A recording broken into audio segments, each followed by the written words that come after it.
아, 제가 오늘 목이 좀 잠겼어요. 어저께 수업을 거의 한 6, 7시간을 해가지고 목이 좀 잠겨서 그러는데 그래도 조금 제가 이제 이야기를 뭐 비슷한 이야기이긴 하지만 한 번 더 해보고 싶어서 했는데 이제 컬윈이라는 사람이 쓴 책이 이제 컬윈 맨들러 이렇게 두 저자였다가 거기 한 명 더 해가지고 컬윈 맨들러 책 이렇게 나왔지만 그 책 제목이 Discipline with Dignity라는 책이에요. Discipline with Dignity. 책이 이제 교과서로 이제 칼리지 그 선생님들 그 교대는 사범대에 텍스트북으로 쓰기는 조금 이제 그런 형태의 책은 아닌데 한국에도 번역이 돼 있는지는 모르겠는데 하여튼 선생님들이 읽으면 참 좋을 물론 미국 배경으로 나온 책이지만 어, 그러니까 결국 뭐예요? 디그니티가 어떻게 뭐라고 한국말로 하죠? 디그니티, 휴먼 디그니티 그러면은 인간으로서의 그런 인테그리티, 디그니티 이런 이야기인데 그러니까 아이들을 디스플린을 시키지만 그죠? 디스플린 그럼 이게 군대 용어잖아요. 디스플린. 그죠? 훈련을 시킨다는 말이니까. 근데 우리가 셀프 디스플린이라는 말을 많이 쓰잖아요. 자기 훈련을 자기가 시키는 거예요. 셀프 디스플린. 그러면 자기 훈련이잖아요. 그럼 아침에 내가 오늘부터 내일부터 4시에 일어날 거야. 그러면 자기가 4시에 일어나는 자기가 자기를 조절하는 거죠. 그러니까 생각이 몸을 지배하는 거예요. 몸이 생각을 지배하는 게 아니라 생각이 몸을 지배하는데 생각이 몸을 지배해서 몸을 움직이게 만들 수 있는 셀프 디스플린을 가진 사람들이 이제 보통은 우리가 부러워하는 존경하는 분들이 많죠. 그러니까 자기가 생각한 대로 움직이고 자기가 생각한 대로 하고 내가 오늘부터 한번 일기를 써봐야지 그러면 일기를 쓰고 그죠?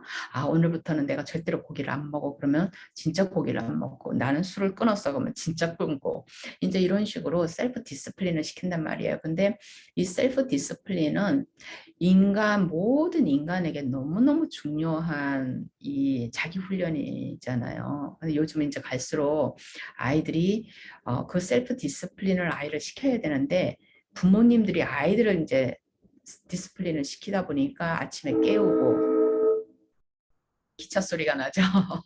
저희 집에 옆에 기차가 지나가요, 항상. 어, 기찻길 옆에 집같이. 근데 부모님이 아이들을 셀프 디스플린을 시키도록 아주 꼬맹이 때부터 훈련을 시키면 아이들이 이제 그렇게 항상 아이가 이제 자기 타고난 기질이 있고 또 환경에 의해서 이제 바뀌어지는 게 있잖아요. 그러면은 그 타고난 기질을 잘 이용해 가지고 부모님들이 이제 아주 지혜롭게 잘 시키면 부모님들이 뭐예요? 아이들이 셀프 디스플린이 되고 나면 아이들에 대해서 걱정을 다 놔도 돼요. 왜?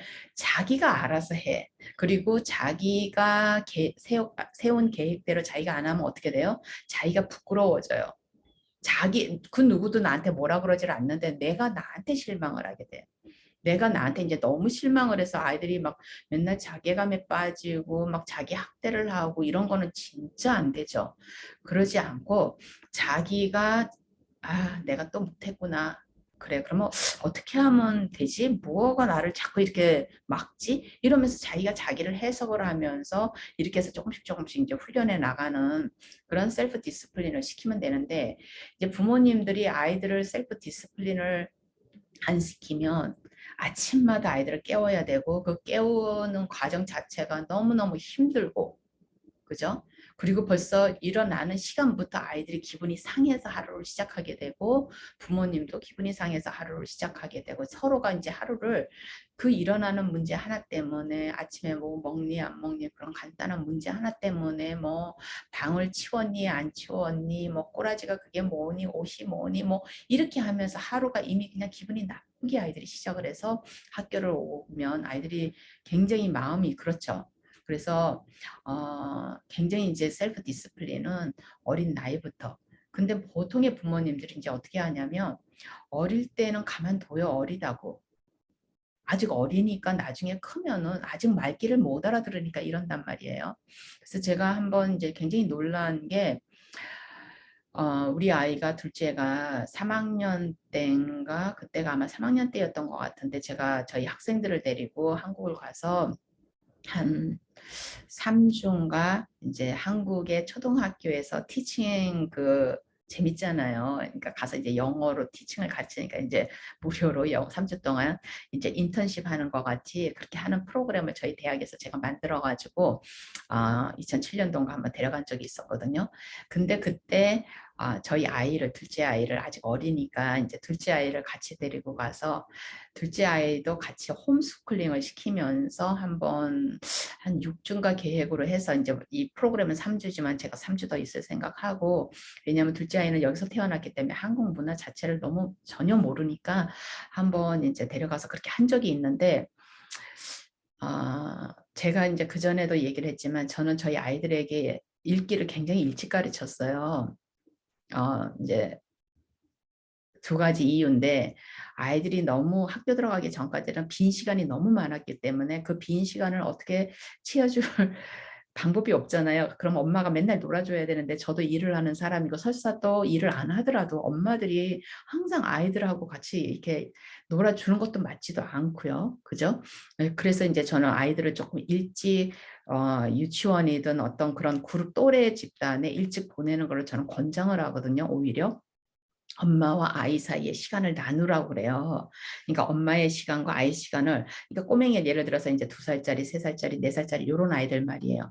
그러니까 아이가 이제 걷기 시작하면 그래서 기저귀를 조금 이제 뭐 한 2살 전후에서 기저귀를 떼면 그 다음에는 이제 아이를 어딘가에 보내라 그래요. 최소한 하루에 2시간이라도 3시간이라도. 그죠? 공부의 목적이 아니고요. 그냥 또래랑 노는 시간, 엄마와 아이와의 시간을 좀 나눠서 엄마도 좀 숨을 쉬고, 그죠? 엄마도 숨을 쉬면서 이제 제가 엄마라 그래서 죄송해요. 이건 엄마나 아빠나 다 마찬가지인데 이제 아이를 양육할 맡은 분도 숨을 쉬고 좀 책도 읽고 뭐 나가서 커피 한잔 하고 친구도 좀 만나고 이렇게 이제 좀 그렇게 아이로부터 브레이크를 갖고 아이도 이제 엄마에서 브레이크를 해서 또래 집단하고 좀 시간을 보내고 그러고 나서 이제 2~3시간 후에 만나면 둘이 너무 반갑죠. 엄마도 아이가 미스하고 아이도 엄마를 미스하고 이래서 둘이 굉장히 반가워하지 나머지 오후 시간을 이제 즐겁게 엄마도 좀 더 아이한테 포커스를 내서 좀 더 이렇게 긍정적인 태도로 아이를 볼 수 있게 되고 이제 아이도 밖에서 그렇게 또래가 놀았으니까 와서 뭐 낮잠을 조금 잘 수도 있고 아니면은 뭐 조금 조용하게 혼자 정말 TV라도 보면서 이렇게 조금 지낼 수도 있고 한 20분, 30분 이렇게 하면서 좀 시간을 이제 그런 이야기를 하는데 이 부모님이 그렇게 시간을 나눠서 이제 아이를 일찍 이렇게 가르치면은 이제 나누는 얘기를 했고 그다음에 이제 일찍 가르친 이유가 그중에 이제 하나고 그다음에 이제 물론 이제 제 시간도 조금 이제 세이브도 하고 그다음에 이제 아이가 일찍 책을 읽어야지 좀 더 제가 보여주지 못하고 제가 뭐 애를 데리고 온 데를 다 돌아다닐 수도 없고 돈도 없었고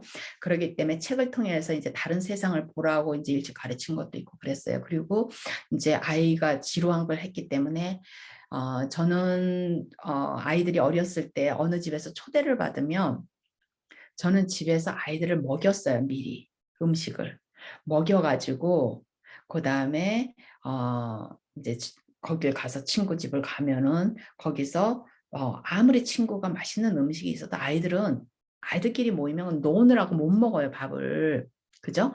그럼 엄마가 막 먹여주는데 이 엄마들은 또 뭐해요? 엄마나 아빠는 또 당신들의 어른들과의 그 재미있는 그 소셜 타임을 마음껏 즐기지를 못해. 애들한테 신경을 쓰느라고. 애들 막 밥 먹이려고. 그죠? 그래서 아이도 좀 편하게 마음껏 오랜만에 만난 친구랑 마음껏 놀게 하고 또 엄마나 아빠도 마음껏 포커스 하면서 그 시간을 즐길 수 있고 그렇게 하기 위해서 이제 미리 먹여서 아이를 데리고 갔었고 그 다음에 이제 우리가 레스토랑이나 아니면 어디 모임에 다른 데를 간다. 근데 거기에는 아이들이 별로 없는 모임이에요. 그러면 항상 우리 아이들은 가방이 있었어요. 자기네가 가지고 다니는 가방 안에 이제 자기네 할 일들이 있어서 책 2~3권 그죠? 챙기라 그래요, 제가. 그러면 이제 자기네가 뭐 읽고 싶은 책 두세 권, 뭐 거기에 뭐 자기네가 예를 들어서 뭐 그림을 그리고 싶으면 뭐 조그만 스케치북에 이제 뭐 그림에 이렇게 노트를 항상 제가 그 줄이 없는 노트를 사줬었거든요. 그러니까 그거랑 이렇게 해서 챙겨가지고 가요. 근데 그러면 이제 식당에 가서 우리가 가족끼리 밥을 먹거나 할머니, 할아버지를 모셔가지고 이렇게 밥을 먹거나 그러면 어른들이 얘기를 하니까 아이들은 지루해요. 거기 앉아 있으면. 그죠? 친구가 있는 것도 아니고 뭐 형제끼리 놀아봤자 조금 이제 조금 처음에는 뭐 이렇게 놀지만은 그 다음엔 지루하니까 이제 그 다음부터 조르기 시작하거든요. 집에 가자고. 왜냐면 집에 자기네 물건들이 다 있으니까 집에 가자고 이제 아이들이 졸라요. 졸리기 시작해요. 그럴 때 이제 제가 이제 아이들이 이제 그렇게 훈련이 돼 있으면 처음에는 이제 모르니까 아이가 그러지만은 책 읽어볼래? 그러면 이제 아이가 생각이 나니까 이제 그 다음에 책을 꺼니까 그 다음부터는 아이들이 이제 습관이 돼서 어디를 가나 이제 아이들이 항상 책을 들고 다니는 거예요. 그러니까 책은 아이들이 이제 그렇게 인식을 하는 거예요. 내가 빈 시간이 있을 때 내 지루한 거를 채워주는 원더랜드인 거예요. 그죠? 원더랜드예요. 그래서 이 아이가 한국에서 3학년 때 이제 친구 집에서 거기에 있는 한 분 집에서 이제 홈스테이를 하면서 그 친구가 하는 모든 학교의 액티비티를 저희 아이가 따라다닌 거예요. 근데 얼마나 지루해요. 한국말도 잘 못 알아듣고, 그죠? 힘들고 지루하고 그럴 거 아니에요. 그래도 이제 친구는 그 친구 하나밖에 없으니까 그 친구 가는 데는 다 따라다닌 거예요. 그러면 이제 선생님들이 인솔 해서 이제 뭐를 하기도 하고, 뭐 그때 모금 발표가 있어가지고 이제 막 쓰기도 하고 그랬는데, 제가 이제 그때 기억이 남는 게 이제 그 선생님이 여선생님이었는데, 그 선생님이 정규조에 계시는 선생님이라 그랬었어요. 그래서 저는 마음으로 정규조를 지원했었기 때문에, 그 선생님이 그때 아이들을 무슨 한국 그 음악을 가르쳤나, 그러니까 우리나라 옛날 그 전통 악기를 가르치셨나, 아니면 농악을 가르쳤나, 춤을 가르쳤나, 하여튼 뭘 가르치셨어요. 그러니까 이제 우리 아이가 거기 가가지고 이제 앉아서 있는데 얘는 이제 지루하니까 처음에 이렇게 보고 있다 지루하니까 이제 책을 읽은 거예요. 근데 저한테 어느 날 저를 만나서 그러시는 거예요. 아이가 아이답지 않다. 아이가 아이답지 않게 까불고 놀고 뛰어다니고 시끄럽게 하는 게 아이가 정상인데 아이가 앉아서 책을 너무 많이 읽는다는 거예요, 저한테. 그래서 제가 이제 좀 약간 의아하게 놀랬거든요. 그 다음에 이제 제가 한국에 갔을 때 식당을 다녀보면은 아이들이 식당 안에서 막 뛰어다니고 놀고, 그러니까 미국에서는 거의 볼 수 없는 행동들인데, 그러는데 부모님들이 너무 아이들이 막 소리를 지르고 장난을 치고 다치려 그러면 다치는 것만 부모님들이 이렇게 애들을 못하게 하지, 그 외에 아이들이 그렇게 자기 자리에서 식탁에서 떠나서 그렇게 하는 거에 대해서 아무 말씀도 안 하는 거예요. 그 아이들이 꽤 큰 아이들인데도 그렇게 하는 걸 보면서 제가 또 놀랬고, 근데 제가 이제 했던 거는 어린 나이지만은 아이들이 장소와 때에 따라서 이제 행동을 하는 거를 저는 가르쳤었거든요. 그러니까 앞에서 친구들이 연습을 하고 있고 무언가 진행이 되고 있는데 우리 아이가 거기서 막 뛰어다니면서 놀면은, 물론 이제 혼자니까 놀 수도 없었겠지만, 물론 거기서도 뭐 다른 아이들 친구들이 와 있었을 수도 있죠. 그런 아이들하고 놀 수도 있었겠지만 우리 아이는 친구가 연습하는 동안에 앉아서 이제 그 시간을 자기가 책을 읽은 거예요. 왜냐면 그때는 움직여서는 안 되는 시간이고 자기가 조용히 그게 끝날 때까지, 친구가 이제 거기서 끝나서 나와서 자기랑 같이 놀 수 있을 때까지 아이는 기다리면서 책을 읽은 거거든요. 근데 아이가 아이답게라는 의미가, 아이가 아이답게가 장소와 시간과 때를 가리지 않고 아이들이 마음껏 즐겁게 노는 게 아이다운 거라면, 그거는 이제 그분도 선생님이셨으니까 잘못 저는 알고 있다고 생각을 해요. 물론 사람마다 다 아이들을 가르치는 양육 태도와 이런 그 철학과 믿음이 다 다르기 때문에 그분의 이제 인식에서는 그러셨을 수 있겠지만은, 이제 저는 그렇게 이제 가르친 거예요. 그래서 그런 것들이 이제 셀프 디스플린인 거예요. 제가 이제 그 얘기를 하려, 자기 조절 능력, 자기 훈련. 그죠? 그러면 그렇게 막 뛰어다니면서 놀면 아이가 자꾸 어른들한테 혼을 나잖아요. 이 세상에서 어른들한테 자꾸 혼나는 거를 습관적으로 혼을 나기 시작하면요, 아이들이 그 주눅이 든다는 의미가, 많은 한국 분들이 나는 우리 아이를 주눅 들게 하고 싶지 않다. 그래서 누가 자기 아이를 막 뭐라 그러는 거, 혼내는 걸 못 견뎌 하세요. 왜 애 주눅 들게 혼내냐 그래요. 근데 도대체 왜 주눅이 든, 그러면 아이가 안 혼나게 행동을 하면 되잖아요. 그걸 부모님이 집에서 미리 가르쳤으면 되잖아요. 그게 고통스러운 일이 아니잖아요. 아이가 자기가 심심할 때 앉아서 책을 읽거나 그림을 그리거나 자기 할 일을 하는 게 고통스러운 일이에요. 아이한테는 재밌는 일이에요. 그게 어릴 때부터 습관이 되면 아이는 읽기 싫은 책을 자기가 아이들이 어떻게 책을 읽기 싫은데 그걸 억지로 읽고 앉아 있겠어요. 그죠? 그 책 속에 빠지는 거잖아요. 이해력이 되는 거예요. 이해력이 되면 책 속에 빠져요.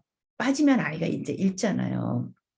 그죠? 읽고 거기서 재미있고 그렇게 하면 이제 세상에서 진행되고 있는 거와 자기가 이렇게 차단을 살짝 이제 유리벽을 칠 수 있게 그러면서 자기 혼자의 세계 속에서 그동안은 놀고 있는 거예요. 책을 읽으면서. 자기의 상상의 나래를 펴면서 그죠? 이해하면서 그 책 속에서 나오는 대로 머릿속으로 영화를 보면서 머릿속에 멘탈 영화를 보면서 우리 둘째가 쓴 용어인데 멘탈 무비를 보고 있다고. 영화를 보면서 아이는 자기 나름대로의 재미를 가지고 있는 거고 그림을 그리는 아이는 그 그림 속에서 자기의 상상의 나래를 펴는 거잖아요. 그러니까 이거를 우리가 어떻게 어프로치를 하느냐가 중요한 거죠. 어릴 때부터 그렇게 훈련이 되고 저는 아이들에게 그런 재미를 가르쳐 준 거예요. 너만의 세계 속에서 이 지루한 세상 속에서 네가 힘들게 하지 말고 이 아이들은 기본적으로 지루한 걸 절대적으로 못 견뎌요. 어른도 지루한 걸 잘 못 견디지만 아이들은 100%못 견뎌요. 지루하면 이제 아이들은 어떻게 해요? 자기가 자기를 즐기기 시작해요. 그게 이제 돌아다니면서 떠들고 시끄럽게 소리 지르고 놀고 치고 막 이러는 거거든요. 그렇기 때문에 그 지루함을 아이들이 자기만의 재미로 바꿀 수 있는 방법을 어린 나이부터 가르쳐 주면 아이들이 그 세계 속에서 자기가 재밌게 지내는 거예요. 그렇게 재밌게 지내면 밖의 세상을 괴롭힐 일이 없고 자기가 재밌게 지내고 그럼 아이가 세상을 향해서 주어진 환경에 자기 조절을 할 수 있는 건데 이게 거꾸로 세상이 자기를 아이를 향해서 조절이 돼야 되는 상황이 되면 안 되잖아요. 근데 요즘 이제 미국 부모님들도 굉장히 많이 그렇게 너무 아이를 보호하고 이제 왕자와 공주를 키우다 보니까 자꾸 세상을 바꾸는 거예요. 세상에 맞춰가지고 자꾸 아이가 적응을 못하면 자꾸 이리 옮겼다 저리 옮겼다 이리 옮겼다 저리 옮겼다 그러거든요. 아이들을. 그렇기 때문에 세상을 향해서 내가 있는 세상에서 내가 어떻게 나를 조절해서 그 속에 절대로 그 속에 흡입이 돼서 그 속에 희생자가 되라는 이야기가 아니에요. 거기서 나를 지키는 방법을 가르쳐 주는 거예요. 그러니까 아이가 지루한 환경에서 내가 책을 읽으면서 나만의 재미에 빠지는 건 나를 지키는 거거든요. 그 남으로부터 혼날 일을 안 함으로써 나를 지키는 거고, 그죠? 남을 방해하는 걸 안 함으로써 나를 지키는 거잖아요. 그래서 우리가 뭔가 즐거운 거, 지금 하고 싶은 욕망, 그죠? 지금 하고 싶은 이거를 우리가 약간 딜레이하는 그런 훈련도 우리가 시키는 거고 그래서 굉장히 이제 중요하잖아요. 일단은 첫 번째 이제 그런 환경에 적응하고 그래서 어릴 때부터 아이가 자기 훈련을 시키는 방법을 그러면 아이가 그다음부터는 자기가 이렇게 조절을 해서 나가게 되고 부모님이 깨우지 않아도 자기가 늦게 일어나면 벌써 막 허겁지겁 하면서 벌써 그런 걸 몇 번 겪고 나면 아이가 싫은 거예요. 그 허겁지겁하고 막 자기를 막 불안에 떨게 하고 막 가슴이 쪼여들고 막 이런 감정이 싫으니까 어떻게 해요? 그다음부터는 아이가 아이씨 30분만 일찍 일어나자. 그러니까 여유 있게 자기가 이제 그런 경험을 해보면 너무 좋거든요. 여유 있게 아침에 일어나서 여유 있게 만일에 이제 어른이면 커피도 한 잔 마실 시간이 되고 나가기 전에 안 그러면 나가서 그냥 커피 타고 뭐 하고 막 정신이 없는데 그렇게 하면서 이제 자기가 자기를 지켜나가는 훈련, 자기가 자기를 조절하는 훈련, 그렇죠? 그 세상으로부터 자기를 지키는 훈련 이런 것들을 아주 꼬맹이 2살, 3살 이럴 때부터 아이들한테 가르쳐야 돼요. 갓난쟁이부터 가르쳐야 되는 거예요. 즐겁게 가르쳐야 돼요. 그걸 갖다 막 힘들게 윽박지르면서 혼내면서 때리면서 이렇게 가르치는 게 아니라 아이에게 그런 세상을 너가 이렇게 하면 재밌어. 하면서 가르쳐 줘야 되는 거야. 책을 읽을 줄 모르고 책을 읽어도 재미가 없는 아이한테 엄마가 같이 이렇게 앉아서 아빠가 같이 앉아서 책을 읽으면서 어머 그래서 민수는 어떻게 된 거야? 어머 민수는 여기서 왜 울었지? 이렇게 하면서 그럼 아이가 이제 서서히 그런 답을 하면서 책 속에 있는 의미라는 책 속에는 그냥 글자가 아니라 책은 하나의 영화를 가지고 있다는 거. 하나의 만화 영화를 가지고 있다는 걸 아이가 느끼면 그다음부터 아이들이 책을 이제 읽기 시작하죠. 그래서 책 속으로 빠지기 시작하고 책의 그 재미를 알게 되고, 그죠? 그렇게 되기 때문에 물론 이제 어른이 집에서 좀 더 책을 많이 읽고 책을 읽으면서 아이에게 이제 처음에는 그런 꼬맹이 못 알아들어도, 왜냐면 아이들이 봤을 때 엄마가 아무 재미없는 그런 책을 들고 자꾸 읽고 있고 아빠가 그러는 것 같으면 아이들은 이제 궁금해지거든요. 그럼 와서 이제 뭐 재미있냐 뭐 물어볼 수도 있고 아이들이 그러는데, 그럴 때 이제 아이가 엄마가 이제 아빠가 이렇게 책이라는 게 무슨 의미인지를, 이거 글자잖아 지루하지만 이거 하나가 다 영화야. 너 만화 영화 보는 거 같이 그건 그림으로 보는 거고 이거는 우리가 마음으로 보는 거야. 이렇게 하면서 이제 아이한테 어프로치를 시켜주면은 아이들이 조금 더 이제 세상에서 지루한 세상에서 자기를 지킬 수도 있고 자기를 거기 지루하지만 거기서 어떻게 자기가 그 지루함을 벗어나서 자기가 즐겁게 자기만의 시간을 가질 수도 있고, 그죠? 그런 거를 이렇게 지키면 참 좋겠어요. 그래서 이게 왜 이런 얘기를 하냐면 많은 부모님들이 어릴 때에는 그렇게 아이들을 막 무슨 광활한 대지에 와일드 그 동물들이 막 뛰어다니면서 마음껏 놀듯이 아이들을 그렇게 키워요. 그랬다가 이제 아이들이 한 3학년, 4학년, 5학년이 되면 그때부터 이제 막 부모님이 이제 그야말로 잔소리를 하는 거예요. 갑자기 뭐 왜 이제 컸으니까 네가 아니까 너를 자기 조절을 해야지. 네가 너를 컨트롤해서 네가 일어날 시간에 일어나고 떠들어서는 안 될 시간에 떠들지 말고 그렇게 하면 나쁘니까 안 해야 되고 이러는데, 그런 거를 어릴 때부터 하나도 안 배웠는데 나이가 든다 그래서 어떻게 아이들이 저절로 배워요. 물론 이제 똑똑한 아이들은 옆에 하는 것들을 보면서 이렇게 해서 아이들이 그걸 배워나가겠지만 그런 아이는 숫자가 굉장히 적어요. 그죠? 그리고 한 번 혼나면 두 번 다시 안 하는 아이들 똑똑한 아이들이죠. 그런 아이들은 어느 정도 훈련이 된 아이들이고. 그래서 우리가 어릴 때부터 시키지 않은 거를 사춘기가 돼가면서 부모님들이 이제 막 하니까 자꾸 아이들하고 갈등이 생기는 게, 그래서 갈등이 생기는 거예요. 근데 처음에 아이들한테 갈등이 생기는 게 사소한 문제로 이제 시작이 되거든요. 그럼 아이들은 어릴 때부터 습관적으로 해오던 거니까 학교 갔다 오면 가방도 그냥 아무데나 툭 던지면 엄마는 이제 아이가 이제 알만한 나이인데도 툭 던지니까 너 가방 갔다 오면 가방 네 방에 갖다 놔야지. 너 자리 있잖아. 이제 이렇게 나오는 거예요. 그럼 아이는 이제 학교 갔다 와서 학교에서 좀 친구하고 갈등이 있었다던가 선생님하고 좀 있어서 그 전에도 이제 속이 상한데 와가지고 이제 툭 던졌는데 엄마가 그렇게 리액션이 나오고 아빠가 그렇게 리액션이 나오면 짜증이 확 나죠. 그러면 이 세상에서 이제 제일 만만한 게 누구예요? 엄마, 아빠 막 짜증을 막 내는 거예요, 아이들이. 특히나 이제 부모님들이 이렇게 오냐오냐 하고 키운 아이들은 더 그러겠죠. 아이들이 왜냐면 자기가 파워가 자기한테 있는 거예요. 집안의 파워가. 그러면 이제 짜증내고 그렇게 함부로 이야기하게 되고 이제 아이들이 그렇게 되거든요. 그렇기 때문에 사춘기 때는 아이들은 이미 사춘기 때는 그런 잔잔소리를 할 것들은 없어져야 되는 나이에 어릴 때부터 애들이 훈련이 됐기 때문에. 그러면 이제 부모님하고 관계가 괜찮으니까 그다음부터 이제 부모님이 아이의 행동에 집중을 하는 게 아니라 아이가 아이의 마음에 집중을 할 수가 있어요. 아이의 행동에 집중하는 게 아니라. 애들이 그렇게 자기를 막 관리를 못하고 이렇게 행동이 엉망이고 늦게 일어나고 뭐 옷도 그냥 아무렇게나 입고 막 벗은 옷도 아무데나 던져놓고 양말도 던져놓고 막 이래버리면 이제 엄마들이 자꾸 그 아빠들이 엄마들이 자꾸 아이의 행동에 집중을 해서 그걸 가지고 막 잔잔소리를 이제 하기 시작하잖아요. 그러면 이제 그게 막 서로가 이제 부딪히니까 진짜로 아이가 마음에 그 사춘기 때 완전히 여기 폭풍이 하나가 들어앉아 있잖아요. 그걸 못 보는 거예요, 부모님이. 그 아이하고 부모님하고 둘 다 같이 못 가는 거죠. 그렇게 되면은 서로가 이제 셧다운이 돼버리는 거고 아이는 자꾸 문을 닫고 안으로 들어가게 되고, 그죠? 부모님이 간섭하는 것도 싫고 아무 소리도 없고. 왜? 부모님 자체가 막 짜증이에요. 살아있는 짜증. 왜냐하면 항상 부모님은 나만 보면 별로 부모님 입에서 나오는 말이 즐거운 말이 아닌 거예요. 그리고 자꾸 이 세상에서 자기 행동 하나하나에 자꾸 지적을 받는 거를, 좋은 거든 나쁜 거든 지적을 받는 걸 이 세상에서 고마워할 사람은 아무도 없거든요. 그러니까 아이들이 그렇게 되면은 부모님이 아이들의 진짜 표정이라든지 아이들의 이 모습, 지금 어떤 일이 있을까? 이 부모님들도 전부 다 사춘기를 겪으셨잖아요. 그러면 이제 그런 거에 이렇게 해서 아이랑 같이 그 사춘기를 잘 견뎌 나가는 거.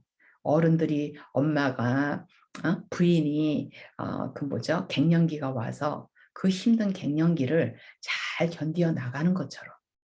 그죠? 그 남편이 알면서도 이렇게 무감각하게 있는 게 아니라 제가 이제 옛날에 그 뭐죠? 응답하라 1988인가? 거기에서 그 뭐예요? 제가 이제 이름은 잘 생각이 안 나는데 아무래도 저는 이제 그런 걸 보면 대사를 유심하게 봐요. 왜냐하면 거기서 인간을 배우기 때문에. 근데 거기에서 이제 그 뭐죠? 뭐 호피 여인이었나? 그 이제 주인집 아줌마가 갱년기를 하면서 자다가 일어나서 이렇게 장롱 앞에 이렇게 앉아서 멍하니 그러고 앉아 있으니까 그 남편이 맨날 그냥 우스갯소리나 하고 싱거운 그 남편, 그래서 맨날 와이프한테 혼나는 그 남편이 일어나서 와이프를 보더니 이렇게 물끄러미 보더니 밖에 나가서 우리 한번 걸을까? 우리 걷자 여보. 밖에 공기 시원하다. 이러면서 이제 옷을 입혀가지고 같이 둘이 나와서 밖에를 이렇게 걷는.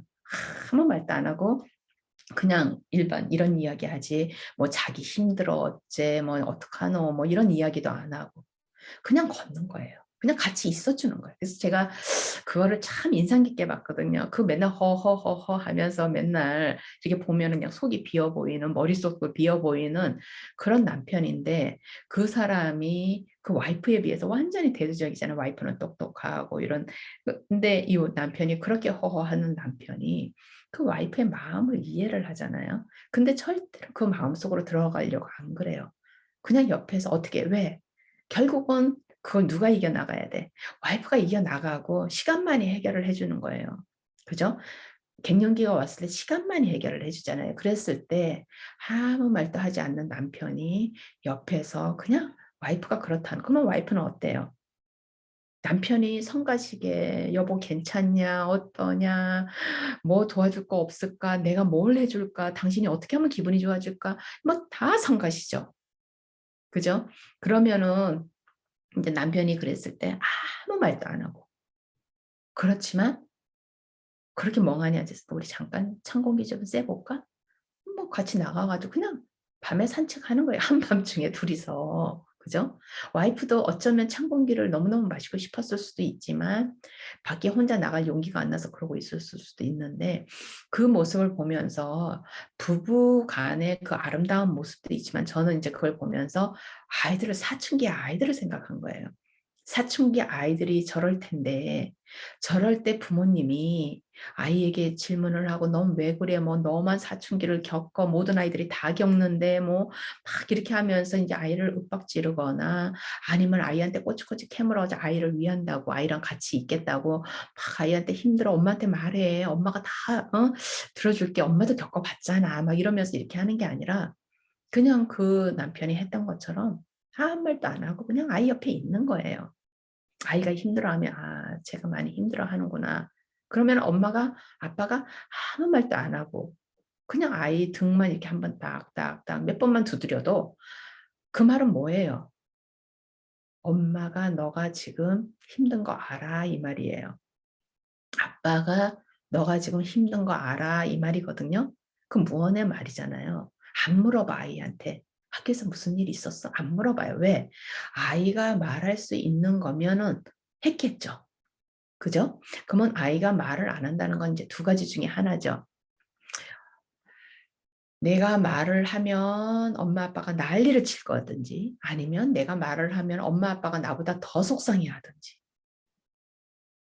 그 딱 두 가지 때문에 말을 안 하는 거예요 아이는. 그죠? 내가 엄마 아빠 나도 힘든데 엄마 아빠까지 힘들게 하고 싶지 않아 하는 그 배려. 그죠? 그건 왜 그러냐면 엄마 아빠가 너무 속상해 하니까. 그러면 이제 배려를 하는 거예요. 그리고 또 한편으로 어때요? 우리가 막 짜증이 날 때 너무 막 옆에서 막 나보다 더 그러면 또 그것도 막 힘들어요. 그죠? 나도 막 걱정이 돼서 죽겠는데 엄마 아빠가 옆에서 더 걱정을 하는 거예요. 그러면 막 그것도 너무 부담이 되고 힘들거든요. 그러니까 그럴 때는 그냥 내가 힘들다는 걸 아니까 옆에서 아무 말도 안 하고 그냥 안 물어봐 주고 안 했으면 좋겠는 거예요. 사람이 너무 힘들 때는. 그러면 이제 엄마가 그렇게 아빠가 그렇게 등을 탁탁 두드리면서 너 그렇게 힘들구나. 아이고 어쩌냐 이러면서 그냥 그렇게 아무 말도 안 하고 그렇게만 하고서는 이제 가고 아들 많이 힘들지? 그러고 그냥 파이팅? 이렇게 한마디 하고 아침에 학교 갈 때 그렇게 뭐 엄마한테 말해, 아빠한테 말해, 엄마 아빠가 다 겪어봐서 알아. 막 좋은 말이든 나쁜 말이든 그죠? 그래서 어릴 때부터 이제 엄마 아빠가 단단함을 아이한테 보여줬으면 아이들이 말을 해요. 엄마 아빠가 심리적으로 단단하고 아이의 말에 쩔쩔매지 않고 그죠? 그냥 엄마 아빠가 이런 이야기를 들어도 엄마 아빠가 아무 요동을 안 하고 오히려 조금 떨어져서 우리가 카운셀러들이 하는 것처럼 감정적으로 조금 떨어져서 엄마 아빠가 아 그런가 이러면서 같이 이제 그렇게 하면 아이들이 이야기를 하죠. 그럼 어릴 때부터 그렇게 훈련이 됐으면 내가 이런 말을 해도 우리 엄마 아빠는 힘들어하지 않을 거라는 거. 하지만 우리 엄마 아빠는 내 안에서 나랑 같이 해결해 보려고 내가 해결하는 거에 엄마 아빠가 힘을 줄 거라는 거, 지혜를 줄 거라는 거. 나는 지혜가 요거밖에 안 되지만 엄마 아빠가 지혜를 줄 거라는 그런 믿음이 있으면 아이들이 이제 입을 열어서 이제 같이 가는 그걸 테지만 만일에 아이들이 입을 안 연다는 거는 그것도 하나의 이제 우리가 아이 성격일 수도 있어요. 분명히 아이의 성격일 수도 있지만 또 하나는 아이들의 그런 배려일 수도 있고 그죠? 또 하나는 이제 부모님이 나를 이해를 못하고 난리를 막 더 난리를 쳐서 막 학교에 가서 친구들을 난리를 친다든지 아니면 선생님한테 난리를 친다든지 그렇게 해서 더 악화시키는 나를 더 학교에서 고립시키는 그런 거를 할 수 있다는 그런 어떤 두려움이 있다든지 이러면 이제 아이들이 입을 안 열죠. 그래서 굉장히 힘들죠. 아, 그럼 도대체 어떻게 해야 돼? 그러니까 중요한 거는 뭐예요? 엄마나 아빠가 어른으로서 내가 나를 추스리는 거. 만일에 어렸을 때 나도 엄마 아빠한테서 그런 걸 못 배웠잖아요. 그러면 이제 결국은 어떻게 해야 돼요? 우리가 이제 공부를 하면서, 그죠? 남의 이야기를 들으면서, 그 다음에 뭐 심리학에 관계된 분들이 강의하는 거를 들으면서 이렇게 하면서 자꾸 이제 생각을 해야 되는 거예요. 결국은 생각이에요. 그러니까 우리가 생각하면 궁금한 게 생기고 궁금한 게 생긴다는 거는 이제 질문이 생긴다는 거잖아요. 그래서 질문하라, 질문하라, 질문하라 뭐 이런 이야기들을 요즘 굉장히 많은 분들이 이제 강의에서도 얘기를 하고 이러는 건데 결국은 이제 뭐 생각해야 질문이 나온다 이런 얘기도 하잖아요. 그러니까 생각한다는 거는 문제를 본다는 이야기거든요. 문제를 볼 수 있다는 거예요. 결국 그런 것들이 전부 다 메타커그니션에 해당이 되기 때문에 결국은 인지 능력인 거예요. 그죠? 그랬을 때 아이가 이런 줄 알았는데 전혀 내가 생각하지 않은 행동을 보인다. 그러면 이제 나를 돌아보는 거죠. 내가 어릴 때 아이가 어떤 모습이었지? 이럴 때 이랬었지? 이렇게 하면서 분석을 해보는 거예요. 엄마가, 아빠가. 그렇게 하면서 아이에 대해서 이제 이해하게 되고 또 많은 경우에는 아이도 지금 굉장히 낯설은 세상을 지금 한 개 한 개를 살아나가잖아요. 우리는 지나온 시간이지만 우리는 앞으로 다가올 우리의 낯설음이 있지만 그죠? 저희가 지금 뭐 저도 머리가 지금 반백인데 이렇게 나이가 들어가고 죽음에 대해서 생각하고 나이 듦에 대해서 생각하고 어느 날 거울을 보면서 아 금이 많이 생겼네 얼굴에 그러면 내 금이 이제 한 80살 70살 되면 자글자글해질 텐데 내가 이 빤빤한 내 얼굴에 익숙했던 내가 이 주름이 있는 내 얼굴을 보면 내 마음이 그때는 어떨까 뭐 이런 생각을 이제 저도 하거든요 가끔. 그런 것처럼 아이들을 보면서도 아이들은 이제 처음 살아나가는 우리는 지나온 길이지만 얘네들은 처음 나가보는 길이니 얼마나 불안하고 정말 두렵고 그죠? 그러겠어요. 그 삶에서 많은 아이들이 아무도 없는 그죠? 부모님들이 다행히 지혜로우신 분들은 옆에서 이제 아이를 도닥도닥 거리기도 하고 또 뭐 아이들하고 난리를 치는 분들도 있지만은 또 많은 아이들이 차라리 내가 고아였으면 좋겠다 하는 생각을 가지는 아이들도 많아요. 놀라운 지금 좀 이 얘기를 들으시는 분은 충격을 받으실 수도 있지만은 부모님하고 갈등이 너무 심한 아이들은 고아들이 부럽다 이런 생각을 많이 해요. 부모님이 부럽다. 뭐 똑같아요. 우리가 결혼 생활에서 힘들 때 아씨 괜히 결혼했나? 아니면 아씨 막 심지어는 너무 심한 경우에는 막 한쪽이 죽은 막 그 싱글을 부러워하는 경우도 있잖아요. 가끔 그런 분들처럼 아이들도 이제 그런 케이스가 있거든요. 그러면 막 반 안에서 정말 힘들고 부모님이 없어서 고생하고 있고 막 아르바이트 몇 개씩 하면서 살아가고 있는 오히려 그런 친구들을 보면서 이렇게 부러워하는 아이들이 될 수도 있고 뭐 이러는데 이런 아이들에 가는데 이제 그나마도 부모님이 없거나 아니면 부모님이 전혀 힘이 안 되거나 부모님 스스로가 정말 문제가 많아서 아이들이 오히려 부모님을 케어를 해야 되는 아이들. 우리 왜 가끔 드라마에 보면 나오잖아요. 그런 것처럼 학교 선생님들은 많이 아실 거예요. 그러니까 그런 아이들 옆에는 이제 선생님이 옆에서 묵묵히 그렇게 부모님들이 하듯이 그렇게 해주면은 얼마나 고마울까요? 그죠? 이 아이들은 아마 평생 그 선생님을 못 잊을 거예요. 내가 그 어렵고 힘들고 거의 그냥 망망대해에 혼자 있는 것 같은 그런 느낌. 사막에 아무도 없는데 그 무섭고 두렵고 무엇이 언제 나타날지 모르고 내가 당장 음식도 없고 막 이럴 때에 내 선생님이 옆에서 내 옆에서 나를 지켜보고 있었기 때문에 내가 그 시간을 지날 수 있었구나. 지금 당장은 아이들이 그걸 모를 수도 있어요. 그렇지만은 나중에 애들이 어른이 되었을 때 그런 선생님을 떠올릴 수 있어요. 선생님이 이제 지금 이거를 듣고 계시다면 그 아이가 나를 떠올리면서 그 시간을 내가 버텼구나. 내가 그 시간을 참 잘 버텼구나. 그래서 내가 엉망이 되지 않았구나. 내가 잘 지냈구나 하는 생각을 할 수도 있어요. 그래서 우리가 어른으로서 그죠? 어른으로서 우리가 생각하기에는 우리가 아무 파워도 없고 힘도 없고 뭐 돈이 없으니까 다 없는 것 같아도 아이들은 어른이기 때문에 다 가졌다고 생각을 해요. 어른이기 때문에 저 사람들은 완벽하다고 생각하고 어른이기 때문에 저 사람들은 저 난리를 치지만 뭐 자기네가 다 힘이 있어서 자기네가 다 컨트롤하고 자기네가 다 이래라 저래라 다 하고 그러는데 왜 저럴까 하는 생각도 하고 아이들 입장에서 봤을 때는 우리가 그런 어른이거든요. 모든 걸 다 가진 그런 눈으로 아이들이 보는데 이제 오늘 하고 싶은 거는 혹시나 젊은 부모님들이 이거를 본다면은 이제 아기를 낳은 분들이라든지 이제 막 아이를 낳으려고 생각하고 있는 분들이라든지 이런 분들이 이거를 본다면 어릴 때부터 굉장히 지혜롭게 다 그 누구도 부모가 되는 연습을 하는 사람은 없어요.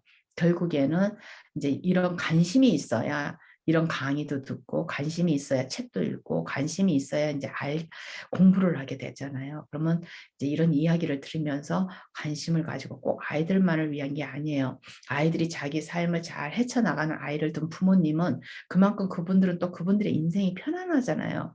그죠? 근데 아이들이 막 해내고 힘들고 이러면 그 부모님들도 막 힘들어요. 근데 저에게 와서 상담을 요청하거나 저에게 오는 부모님들은 다 좋은 일이든 나쁜 일이든 마음속에 근심들이 있으신 분들이 많아요. 그죠? 와서 자랑하려고 저를 일부러 그 귀한 시간을 내셔가지고 저를 찾아와서 제가 이렇게 했어요. 막 자랑하려고 찾는 부모님은 없어요. 그리고 이 세상에서 100명의 부모님은 100명의 부모님들이 다 각자만의 아이들을 놓고 하고 있는 고민들이 다 있어요.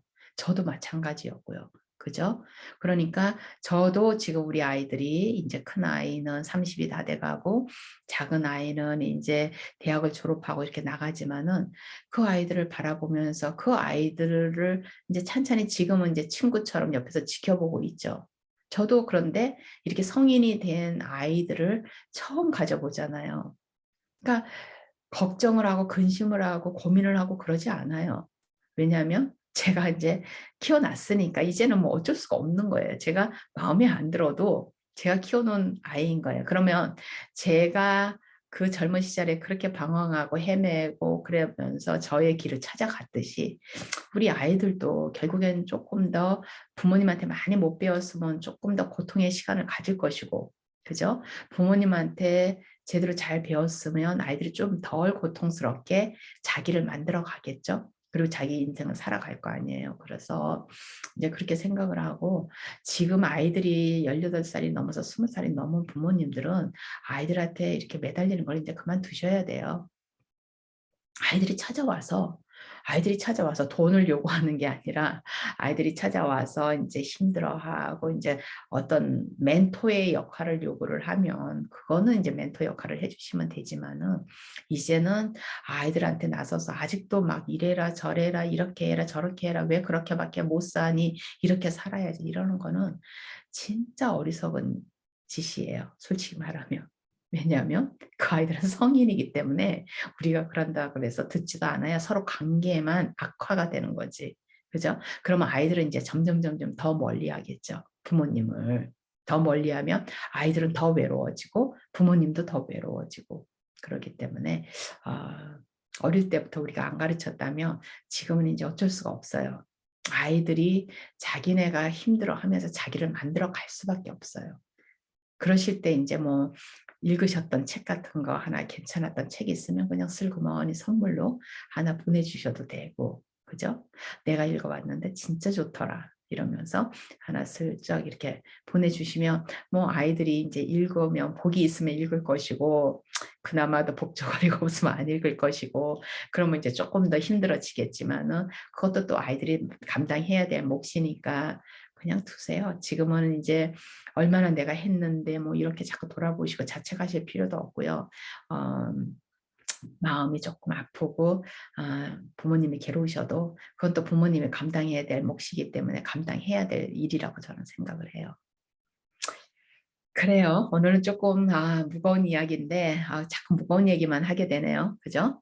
어, 혹시나 제 얘기를 들으면서 내가 그동안 잘해왔구나 하는 분들은 무겁게 안 느끼실 거고 내가 좀 그렇게 했나 이렇게 무거운 마음을 드시는 분들은 또 이제 뭐 다시 재점검해 보시면 되는 거고 나중에 이제 손녀 손자가 나오거나 아니면 뭐 다르게 또 그런 지혜를 나눌 상대가 생기면 또 그렇게 나누시면 될 것 같고 그렇습니다. 그래요. 하여튼 즐거운 하루 보내시고요. 나중에 또 찾아뵐게요.